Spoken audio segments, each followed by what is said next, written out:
Hey y'all, I'm Chancellor, and welcome to my YouTube channel, Perfect Chaos, where I'm waking up one soul at a time.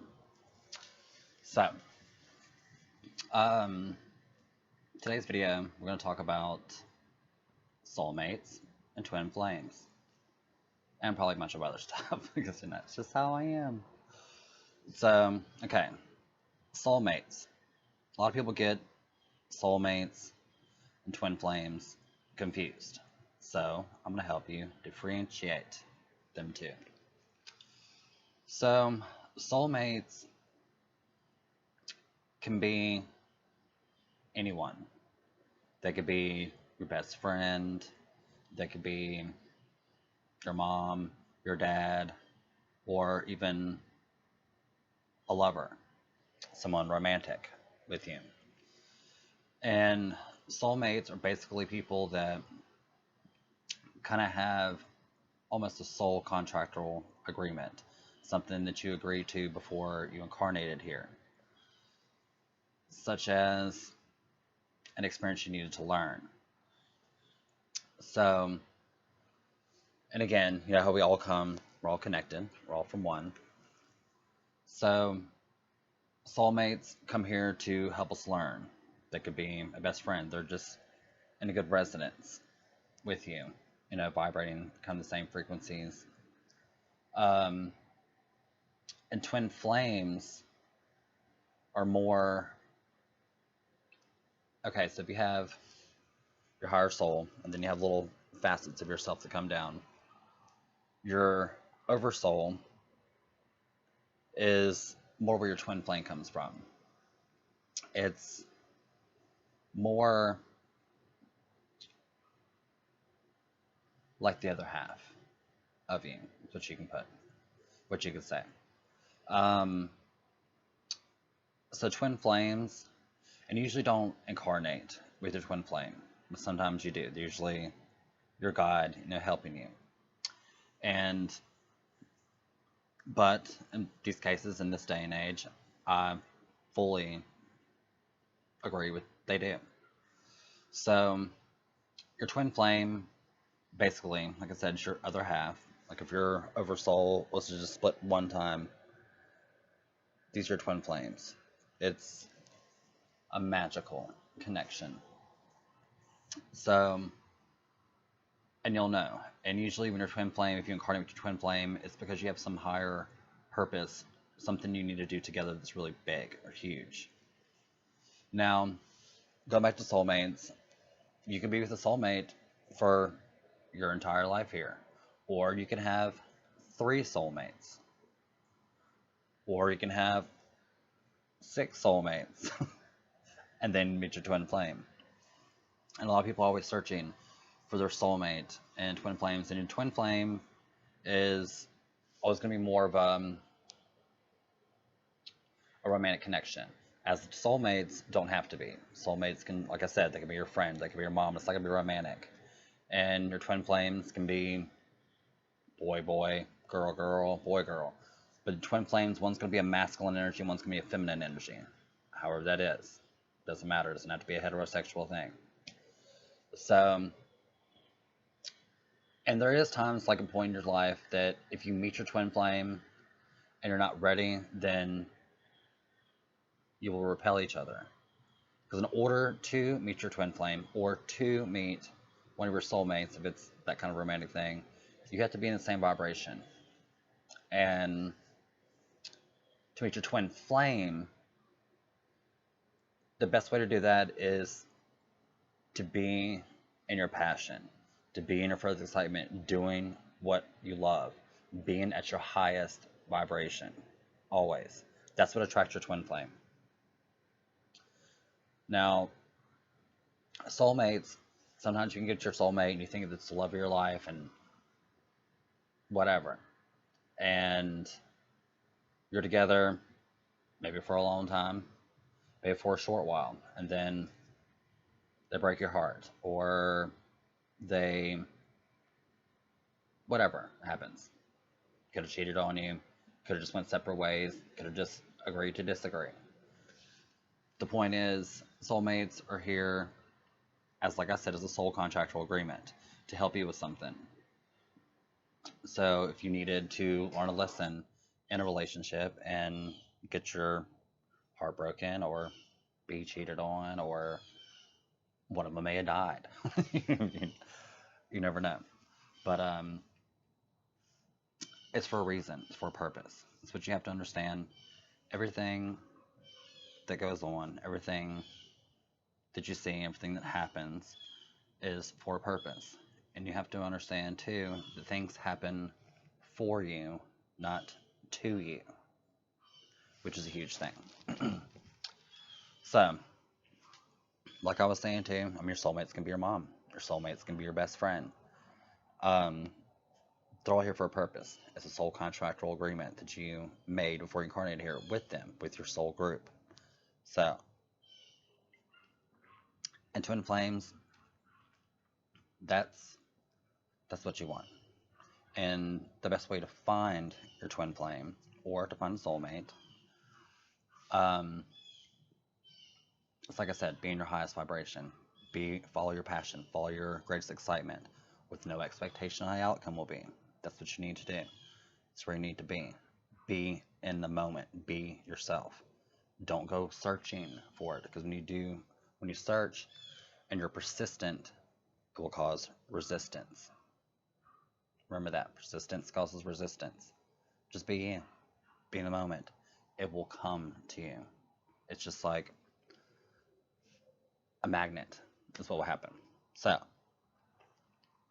that's a little bit about um, soulmates and twin flames. If you want me to talk more about it, or have any more questions about it, just let me know. So now, let's see, I'm going to talk about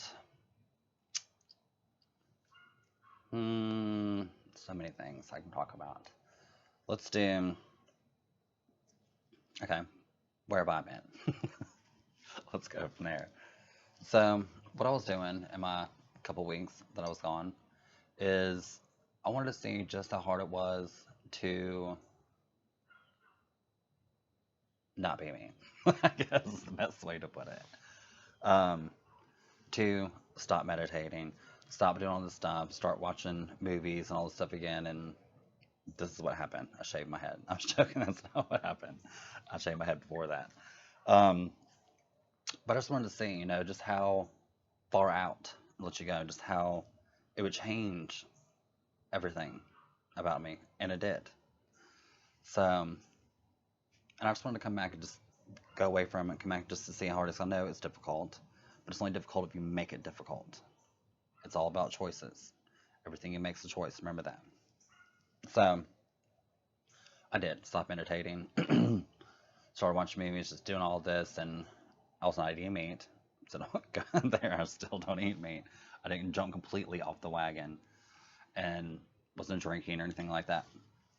But just little things, just not really, I guess, drinking my alkaline waters and kind of being more healthy, just kind of eating junk and whatever. And but the big, huge thing was not meditating, and that I'm telling you, it's just that is the key to everything. Being able to go within, just silencing yourself, to be more in tune with your body and to know you and to go inside of you and not with no thought in place changes everything. Doing that every day, I promise you, it does. And then so I was watching all kinds of stuff and got all these little deep ends with the Mandela effect. If you've ever heard of that, that's where just a bunch of crazy things, like for instance, Mickey Mouse. What was he wearing back in the day when you remember him? Little cute suspenders and little buttons and little blue shorts and blah blah blah. But no, he wasn't. If you look now, he was just wearing black or blue shorts and he had nothing else on. Go check it out. But that's the kind of things I'm talking about. Just going and looking at things like that. Things it doesn't matter. And it's just something to grab your attention and go with. And in my opinion, my belief is it's probably just people playing with time when you're not supposed to, whatever. But so, but what I have been watching too is Eric von Däniken. And amazing guy. I think it's one of the founders, or I think he is the founder, or one of the founders of the Ancient Astronaut Society. And they're just archaeologists, basically, um, finding truths in different places. And he wrote the Chariots of the Gods, which is amazing. He goes into a big description about what gods are and why we think they're gods. And he has a show on Gaia that's Myths and Legends, maybe. I think that's what it is. I may post a video in the description box, and so you can watch one. But what he talks about is how people from ancient cultures, even like Sumeria, Inca, Aztecs, Hopi, all these people that talk about the gods that came from the skies. Even goes to, because he was German Catholic, and as I was. And he talks about how God was here, how he created everything, and made a mistake, wiped the planet out with the flood. All the big religions, and there's like 5 big religions, they all have the flood. Nobody knows when it happened. They all talk about it, that it all happened. So what he goes to say is about, and he talks about angels and gods and everything like that. Number one, which I fully agree with, God makes no mistakes. He's not gonna put everything here and be like, oops, I messed up when we flood everything. That's not how it works. So what he was saying is, it's just about the time period, people's vocabulary, what they know, what they see. So, for instance, if you, even today, okay, if you were to see someone descending out of the sky with in a ship, you would think they were a god or something. I mean, first you would go say, oh, it's an UFO or it's an ET. It's all of those. But if they came down here and they're all glowy and all this other stuff and making miraculous things happen, like, this is God, or Jesus came back, or one of those things. But the thing he talks about, they're all extraterrestrials, all ones they say are gods. Like, they have all the different tribes, and all throughout time, they're like these beings descended from the skies. This is a good example he made. This is how quick things become myths and legends. So he said, all right, so we lost everything in the world, okay? It just all went to whatever. And we're kind of back at, not really ground zero, but there's no electricity, nothing's going on, okay? So a man has, I guess it's been a while, okay, that the world's just went back, okay? There's no electricity, no nothing, everything's just kind of down. And maybe it's been about 20 years, okay? Not even that long. And so a man has 2 sons, and he's sitting outside with his 2 sons. We'll just say they're twins, and they're sitting on his knee, and a huge eagle flies over, and he says to his boys, he's like, look up there. He was like, a long time ago, about 20 years ago, people used to sit in the belly of those birds. It was 100 times bigger than that bird is, and people would sit in the bellies of that and look out the windows and fly to different places. Okay? So now, let's go to the next generation. One of those boys are sitting there. He has 2 sons. So, again, they're sitting outside. They see a big eagle fly over. And he tells his boys, he's like, Grandpa used to say there was something 100 times bigger than that eagle out there. And they used to sit in the belly of the eagle and look out the windows and fly from place to place. 2 generations. myth, legend. See how fast that works? Now, that's just a little example. If everything went to that way, just how people will perceive and see things, because you only know, what you're taught, what you can see as far as vocabulary or what words can describe things. So that's how fast a myth and a legend happens. 2 generations is all it takes. And then it's just a story, is all it is.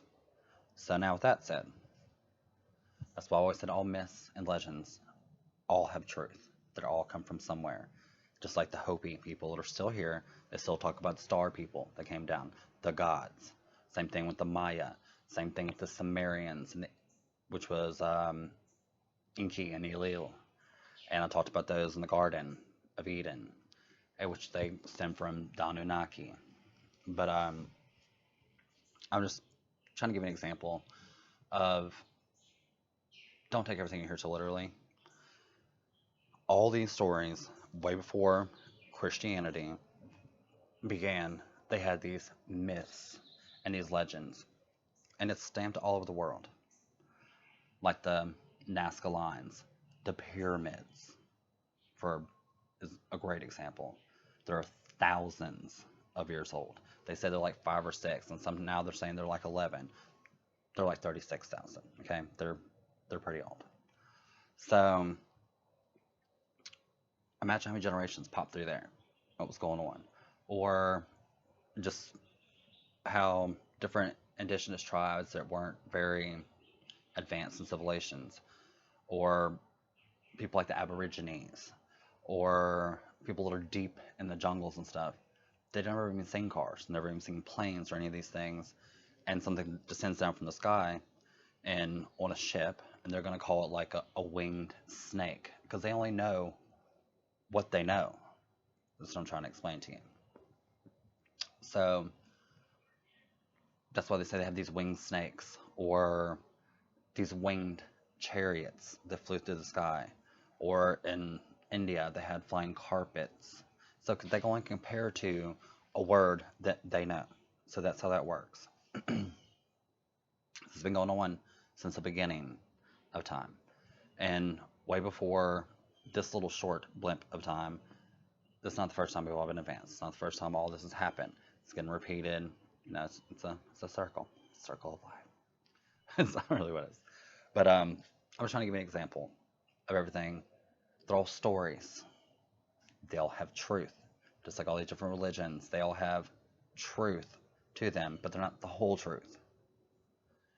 Um, he even talks about the Book of Enoch, which he firsthand and first person talks about what he saw from the gods that came down, or the God that came here, and what he did, and talked about the floods and stuff, because Enoch was before the flood and after the flood. And but a lot of these different ones, that's how religions were made. They take little bits of the story, of the real story, the true story, and they take what they want from it, and then they make a religion out of it. Um, but all the main religions, like I was trying to say, like the big 5 major ones, they all have the same story.